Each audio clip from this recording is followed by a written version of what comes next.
A house that cost 3 times the median income in 2000 now costs 7 times that income. Stock markets just hit all-time highs. The S&P 500 keeps climbing. Tech billionaires are adding zeros to their net worth every quarter. But here's what doesn't make sense. The average person can't afford a starter home in their own city. Something broke in the economy, and it's not just housing, it's everything simultaneously. But here's what makes this different from every other bubble in history. It's not just stocks that are overpriced. It's not just real estate. It's not just one sector getting overheated. Something far more dangerous is happening right now. Economists call it the everything bubble, and it's everything simultaneously, from bonds to collectibles to commodities. The same cheap money inflated all asset classes at once, and that synchronization is what makes this dangerous. When one asset class corrects, it triggers a chain reaction through all the others. When it pops, there's nowhere safe to hide. I'm going to show you the 2 fundamental causes that created this bubble, and more importantly, the one critical action you need to take right now to protect your wealth before it bursts. The first cause is the one that forced trillions of dollars into risky assets. It's a policy decision that seemed harmless at the time. Cause 1. The zero-rate addiction. The primary driver of the everything bubble is simple. Central banks kept interest rates near zero for over a decade. After the 2008 financial crisis, the Federal Reserve dropped rates to essentially zero and kept them there. Then COVID hit, and they did it again.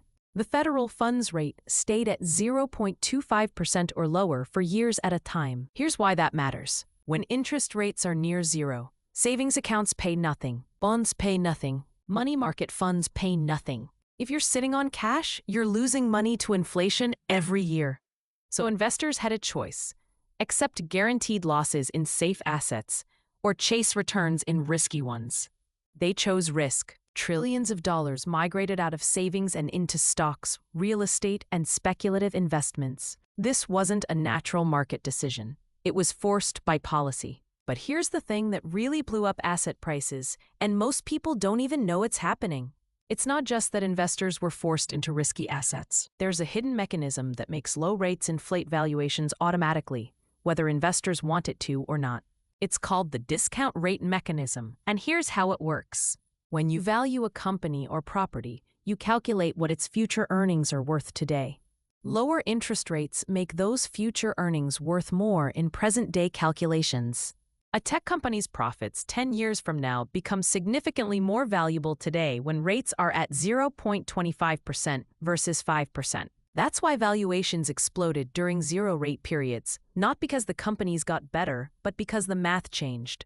This mechanical effect pushed up valuations across all asset classes simultaneously, whether investors wanted it to or not. The effect compounded over time. Companies borrowed cheaply to buy back stock. Home buyers took bigger mortgages. Private equity leveraged buyouts at almost no cost. Every asset class got a simultaneous boost from the same policy. This is why your parents could buy a house on a single income in 1985, but you can't afford one on 2 incomes today. The gap didn't happen gradually, it accelerated sharply after 2000. Home prices began outpacing wages by 1 to 2% annually. That difference compounds dramatically over 2 decades. But here's the thing. Cheap money alone doesn't explain the full picture. Zero rates inflated all assets, but they didn't inflate evenly. 2 sectors got hit especially hard, and they're the ones showing the most dangerous signs of collapse right now. Cause 2. The tech and liquidity flood. While cheap money inflated all asset classes, it concentrated most heavily in 2 specific areas: technology stocks and global real estate. These sectors became the primary destinations for the liquidity flood, creating feedback loops that pushed valuations into dangerous territory. Tech stocks benefited from a perfect storm. Low interest rates made future earnings more valuable, which favors growth companies. While the pandemic accelerated digital adoption, investors piled in, pushing valuations higher. Then retail investors saw the gains and piled in harder, afraid of missing out. This created what's called a FOMO feedback loop. Rising prices attracted more buyers, which pushed prices higher, which attracted even more buyers. But here's what's happening right now, in real time, that shows this is already breaking down. As of late 2025, High valuation AI stocks have begun correcting sharply. Some sentiment-driven indexes tracking AI companies have dropped over 15% in just a few weeks. What does that mean? Investors who bought at the peak are down tens of thousands of dollars. The FOMO that drove prices up is now driving them down, and it's accelerating. This is the early stage of a valuation reset, and it's showing us exactly how the everything bubble will deflate when it starts to pop. Real estate followed the same pattern globally. Cheap mortgages pushed housing prices up simultaneously across the US, Canada, Australia, and Europe. But zoning regulations restricted new construction. So supply couldn't keep up with demand even as cheap money made bigger mortgages affordable. Investors bought properties as assets, not homes, further restricting supply. The proof is in two asset classes. Let me show you the evidence in the two most relatable markets, housing and stocks. Housing first. The wage-to-home price ratio is historically extreme. In 2000, the median home cost about 3.5 times the median household income. By 2025, that ratio hit 7-to-1 in many markets. That means a home that your parents could afford on one income now costs 7 times what you make on 2 incomes. This isn't sustainable. It's a mathematical certainty that prices will correct or wages must catch up. And wages don't double overnight. Stocks show the same warning signs. The S&P 500's price-to-earnings ratio sits well above its historical average of 15-to-18, betting on future growth that may not materialize. Some of these companies will deliver. Most won't. So we've proven the bubble exists. Housing is overpriced. Stocks are overpriced. But here's what makes this different from every bubble in history. And why the next crash will be so much worse. Why everything makes it worse.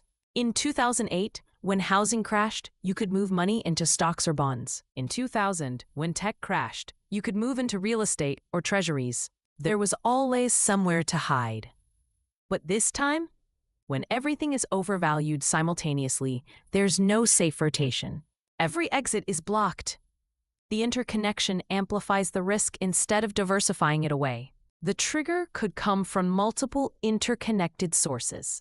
Rising bond rates could force pension funds to sell other assets to cover losses. A liquidity squeeze in overvalued tech stocks could spark a broader sell-off, or a sudden shift in capital flows as investors rotate out of concentrated positions. All three are connected. Here's how the contagion spreads. Falling asset prices in one sector push down others. Stocks drop, reducing consumer wealth and cutting spending. Reduced spending hits business revenues, leading to layoffs. Layoffs mean people can't afford mortgages, hitting real estate. The banking system acts as the transmission mechanism. When asset values drop, banks tighten lending, which accelerates the decline across all markets. This is why everything is connected. When stocks crash, it doesn't stop at stocks. It spreads to real estate, then to jobs, then back to stocks again. It's a loop with no exit. That's the difference between this bubble and 2008. Back then, you could move your money to safety. This time, there is no safety.